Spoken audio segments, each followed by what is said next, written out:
Nou maneres d'ensenyar-nos a odiar la lectura. Del gènere Rodari i els nens i nenes del club de lectura. 1. Presentar-nos el llibre com una alternativa a la televisió.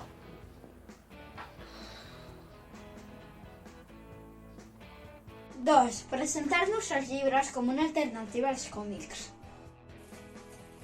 3. Dir-nos que els nens i nenes abans lleien més. 4. Considerar que tenim massa distraccions.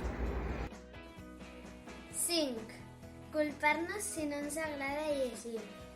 Transformant un llibre en un instrument de tortura. Negar-se als adults a llegir-nos en veu alta. No oferir-nos prou varietat. Número 9. Obligar-nos a llegir.